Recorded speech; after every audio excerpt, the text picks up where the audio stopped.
MPM Shanmukhayya, ಪ್ರಧಾನ ಸಂಚಾಲಕರು, ಕರ್ನಾಟಕ ರಾಜ್ಯ ನಿವೃತ್ತ ನೌಕರರ ವೇದಿಕೆ. ಈ ಒಂದು ಸಂದರ್ಭದಲ್ಲಿ ಇವತ್ತೇನು ನಾವು ಈ ಫ್ರೀಡಂ ಪಾರ್ಕ್ ನಲ್ಲಿ ಧರಣಿಯನ್ನ ಮಾಡ್ತಾ ಇದ್ದೀವಿ. ಈ ಸಂದರ್ಭದಲ್ಲಿ ಮಾಧ್ಯಮದ ಜೊತೆಗೆ ಈ ರಾಜ್ಯದ ಎಲ್ಲ ನಿವೃತ್ತ ನೌಕರರಿಗೆ ಮತ್ತು ಸಾರ್ವಜನಿಕರಿಗೆ ನಮ್ಮ ವಿಷಯವಾಗಿ ತಿಳಿಸ್ಬೇಕಂತ ಹೇಳ್ಬಿಟ್ಟು ಕೇಳೋದ್ರ ಮೂಲಕ ನಿಮ್ಮ ವಾಹಿನಿ ಮುಖಾಂತರ ನಾನು ಮಾತನಾಡಲಿಕ್ಕೆ ಇಷ್ಟಪಟ್ಟಿದ್ದೇನೆ. ನಮ್ಮ ರಾಜ್ಯದಲ್ಲಿ ರಾಜ್ಯ ಸರ್ಕಾರ ತನ್ನ ನೌಕರರಿಗೆ 7ನೇ ವೇತನವನ್ನ ಜಾರಿಗೆ ಮಾಡಿದೆ. ನಾವು ಸಹ 7ನೇ ವೇತನದಲ್ಲಿ ಸುಮಾರು 25 ತಿಂಗಳ ಕಾಲ ಕರ್ತವ್ಯ ನಿರ್ವಹಿಸಿದ್ರು ಸಹ ನಮಗೆ 7ನೇ ವೇತನಕ್ಕೆ ಸಂಬಂಧಪಟ್ಟಂತ ನಿವೃತ್ತಿ ಸೌಲಭ್ಯಗಳನ್ನ ಸರ್ಕಾರ ನೀಡಿದ್ದಾನೆ. 6ನೇ ವೇತನದ ಸೌಲಭ್ಯಗಳನ್ನು ನೀಡಿರ್ತಕ್ಕಂಥದ್ದು ತಪ್ಪಾಗಿದೆ. ದಯವಿಟ್ಟು ಮಾನ್ಯ ಮುಖ್ಯಮಂತ್ರಿಗಳು ತಮ್ಮ ಆದೇಶವನ್ನ ಪರಿಷ್ಕರಣೆ ಮಾಡಿಬಿಟ್ಟು ನಮ್ಗೇನ್ ನಿವೃತ್ತಿ ಸೌಲಭ್ಯವನ್ನು 6ನೇ ವೇತನಕ್ಕೆ ಕೊಟ್ಟಿದ್ದೀರಿ ಅದನ್ನ 7ನೇ ವೇತನದ ಅನ್ವಯವಾಗಿ ಜಾರಿಗೊಳಿಸ್ಬೇಕಂತ ಹೇಳ್ಬಿಟ್ಟು ತಮ್ಮ ವಾಹಿನಿಯ ಮುಖಾಂತರ ನಾನು ಕೇಳ್ಕೊಳ್ತಾ ಇದ್ದೀನಿ.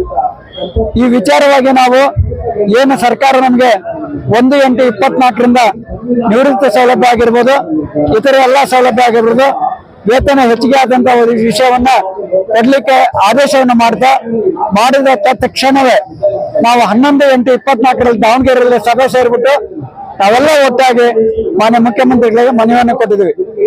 11/8/24ರಿಂದ ಇಲ್ಲಿವರೆಗೂ ಸುಮಾರು 20,000ದಷ್ಟು ಪತ್ರಗಳನ್ನು ನಮ್ಮ ವೇದಿಕೆ ಮಾನ್ಯ ಮುಖ್ಯಮಂತ್ರಿಗಳ ಗಮನಕ್ಕೆ ತಂದಿದೆ.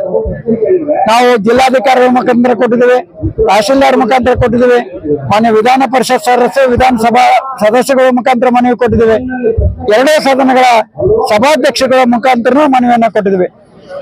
ನಮ್ಮ ಒಂದು ಸಮಸ್ಯೆಯನ್ನ ಆಯಾ ಜಿಲ್ಲೆಯ ಉಸ್ತುವಾರಿ ಸಚಿವರ ಮುಖಾಂತರ ಸಹ ಮನವಿ ಕೊಟ್ಟಿದ್ದೀವಿ.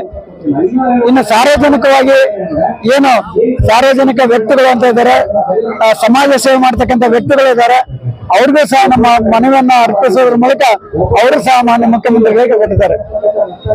ಮಾನ್ಯ ಅಣ್ಣಾ ಹಜಾರೆ ಅವರು ನಮ್ಮ ವಿಷಯವನ್ನ ಕುರಿತು ನಾವು ಅವರನ್ನು ಹೋಗ್ಬಿಟ್ಟು ಅವರ ಆಶ್ರಮದಲ್ಲಿ ಮಹಾರಾಷ್ಟ್ರಕ್ಕೆ ಹೋಗ್ಬಿಟ್ಟು ಅವ್ರನ್ನ ಭೇಟಿ ಮಾಡಿದಂತ ಸಂದರ್ಭದಲ್ಲಿ ಅವರ ಮನನೊಂದುಬಿಟ್ಟು ಮಾನ್ಯ ಮುಖ್ಯಮಂತ್ರಿಗಳಿಗೆ ಪತ್ರವನ್ನು ಬರುತ್ತಾರೆ. ಅವರೇ ಬರ್ಬೇಕಾಯ್ತು, ನಾನು ಬರ್ತಾ ಇದ್ದೆ ನಿಮ್ ಕಾರ್ಯಕ್ರಮ ಅಂತ ಹೇಳಿದ್ರು. ಮಾಧ್ಯಮದವ್ರು ತಾವೆಲ್ಲ ಅವತ್ತು ಬಹಳ ಉತ್ಸಾಹದಿಂದ ಕಾದ್ರಿ ಮಾನ್ಯ ಅಣ್ಣಾ ಹಜಾರೆ ಅವ್ರು ಬರ್ತಾರ ಅಂತ. ಅವರ ಫ್ಲೈಟ್ ಅನ್ನ ಹತ್ತುವಂತ ಸಂದರ್ಭದಲ್ಲಿ ಅವ್ರು ನೋಡ್ಕೊಂತಕ್ಕಂಥ ಡಾಕ್ಟರ್ ನಮ್ ಜೊತೆ ಮಾತಾಡಿ ಇಲ್ಲ ಆರೋಗ್ಯದಲ್ಲಿ ಏರುಪೇರು ಆಗಿದೆ, ಮುಂದಿನ ದಿನಗಳಲ್ಲಿ ಬರ್ತಾರೆ ಅಂತಕ್ಕಂಥ ಮಾತನ್ನು ಹೇಳಿದ್ರಿಂದ ಮಾನ್ಯ ಸಂತೋಷ್ ಹೆಗ್ಡೆ ಅವರಿಗೆ ಮಾನ್ಯ ಅಣ್ಣಾ ಹಜಾರೆ ಅವ್ರು ತಿಳಿಸ್ಬಿಟ್ಟು ನೀವು ಆ ಕಾರ್ಯಕ್ರಮವನ್ನು ನಿಲ್ಲಿಸಬೇಡ್ರಿ ಅಂತ ಹೇಳಿ ಒಂದು ಪತ್ರವನ್ನು ಅವ್ರು ಕಳಿಸ್ಕೊಟ್ರು. ಆ ಪತ್ರ ಮಾನ್ಯ ಮುಖ್ಯಮಂತ್ರಿಗಳಿಗೆ ಹೋಗಿದೆ, ಇವತ್ತಿನವರೆಗೂ ಗೊತ್ತಿರಲ್ಲ. ಮಾನ್ಯ ಸಂತೋಷ್ ಹೆಗ್ಡೆ ಅವರು ನೇರವಾಗಿ ಬರ್ತಾರೆ. ಸಂವಿಧಾನದ 14ನೇ ಕಾಲಂ ಪ್ರಕಾರ ಒಂದೇ ಅವಧಿಯಲ್ಲಿ ನೌಕರಿ ಮಾಡಿರ್ತಕ್ಕಂಥ ನೌಕರ ವರ್ಗದವರಿಗೆ 2 ರೀತಿಯಾಗಿ ಪಿಂಚಣಿಯನ್ನು ಕೊಟ್ಟಿದ್ರೆ ತಪ್ಪು. ಈ ತಪ್ಪನ್ನ ತಿದ್ಕೊಂಡ್ಬಿಟ್ಟು ಅವ್ರು ಕೇಳ್ತಾ ಇರ್ತಕ್ಕಂಥ ಒಂದು ನ್ಯಾಯವಾಗಿರ್ತಕ್ಕಂಥ ಬೇಡಿಕೆಗೆ ಕೂಡಲೇ ನೀವು ಪ್ರತಿಕ್ರಿಯೆ ನೀಡಬೇಕು ಅಂತ ಹೇಳ್ಬಿಟ್ಟು ಸಿದ್ದರಾಮಯ್ಯನವರ ಹೆಸರಿಗೆ ಪತ್ರವನ್ನು ಬರೆದಿದ್ದಾರೆ. ಇವತ್ತಿನ ಆ ಪತ್ರಕ್ಕೆ ಉತ್ತರ ಇಲ್ಲ. ಅದೇ ಪತ್ರದ ವಿಚಾರವಾಗಿ ಮೊನ್ನೆ ಏನು ಅಧಿವೇಶನ ಈಗ ನಡೀತಾ ಇದೆ, ಮಳೆಗಾಲದ ಅಧಿವೇಶನ, ಮಾನ್ಯ ವಿಧಾನ ಪರಿಷತ್ ಸದಸ್ಯರಾಗಿರ್ತಕ್ಕಂಥ DS ಅರುಣ್ ಅವರು ಕ್ವಶನ್ ಕೇಳಿದ್ದಾರೆ. ಅದರಲ್ಲಿ ಸ್ಪಷ್ಟವಾಗಿ ಕೇಳಿದ್ದಾರೆ. ಮಾನ್ಯ ನಿವೃತ್ತ ಲೋಕಾಯುಕ್ತರಾಗಿದ್ದಂತ ಸಂತೋಷ್ ಹೆಗ್ಡೆ ಅವರು ತಮಗೆ ಒಂದು ಪತ್ರ ಬರೆದಿದ್ದಾರೆ, ಅದಕ್ಕೇನು ಉತ್ತರ ಕೊಟ್ಟಿದ್ದಾರೆ ಅಂದ್ರೆ ಅದಕ್ಕೇನು ಉತ್ತರ ಕೊಟ್ಟಿಲ್ಲ, ಖಾಲಿ ಬಿಟ್ಟಿದ್ದಾರೆ. ಈ ರೀತಿ ಮಾನ್ಯ ಮುಖ್ಯಮಂತ್ರಿಗಳ ಮತ್ತೊಮ್ಮೆ ನಾವು ಅವರಲ್ಲಿ ವಿನಂತಿ ಮಾಡ್ತೀವಿ, ದಯವಿಟ್ಟು ನೀವು ಈ ರಾಜ್ಯದ ಮುಖ್ಯಮಂತ್ರಿಗಳು ಯಾವುದೇ ರೀತಿಯ ತಪ್ಪುಗಳನ್ನು ಎಣಿಸ್ತೇನೆ, ನಾವು ತಪ್ಪು ಮಾಡಿದ್ರು ಸಹ ನಾವಂತೂ ಮಾಡಿಲ್ಲ, ಆದ್ರೂ ನಿಮ್ ಗಮನದಲ್ಲಿ ತಪ್ಪು ಮಾಡಿದೀವಿ ಕೊಡ್ಲೇಬಾರ್ದು ಅಂತಕ್ಕಂಥ ಹಠ ಇದ್ರೆ ಆ ಹಠದ ಧೋರಣೆಯನ್ನ ಬಿಡಿ. 1 ವರ್ಷದಿಂದ ನಾವು ಮನೆ ಬಿಟ್ಬಿಟ್ಟು ನಾವೆಲ್ಲೆಲ್ಲಿ ಹೋಗ್ತಿರಲ್ಲಿ ಮನವಿ ಕೊಟ್ಟಿದ್ದೀವಿ. ಇಂಥ 4 ಧರ್ಮಗಳನ್ನ ನಾವು ಮಾಡಿದೀವಿ.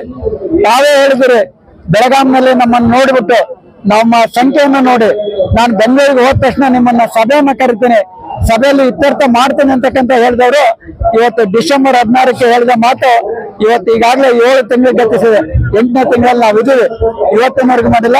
ದಯವಿಟ್ಟು ಒಂದು ಸಭೆಯನ್ನ ಕರೆದ್ರೆ ನಮ್ಮ ಬೇಡಿಕೆ ಈಡೇರೋದಕ್ಕೆ ನೀವು ಸಹಕಾರ ಮಾಡಿ ಅಂತ ಕೇಳ್ತೀವಿ. ಇಲ್ಲಾಂದ್ರೆ ಇನ್ನು ಮುಂದಿನ ದಿನಗಳಲ್ಲಿ ನಾವು ಉಗ್ರ ಹೋರಾಟವನ್ನು ಮಾಡ್ಲಿಕ್ಕೆ ನಾವು ತಯಾರಾಗ್ತಿದ್ವಿ. ಅದಕ್ಕೆ ಅವಕಾಶ ಮಾಡಬಾರ್ದು ಅಂತ ಹೇಳ್ಬಿಟ್ಟು ನಮ್ಮೆಲ್ಲಾ ನೌಕರ ಪರವಾಗಿ ಮಾಧ್ಯಮದ ಮುಖಾಂತರ ವಿನಂತಿಸಿದೆ. ಈ ಸಂದರ್ಭದಲ್ಲಿ ಮಾಧ್ಯಮದವರು ಸಹಕರಿಸಿದ್ರೆ ನಿಮಗೂ ಸಹ ನಮ್ಮ ವೇದಿಕೆ ಪರ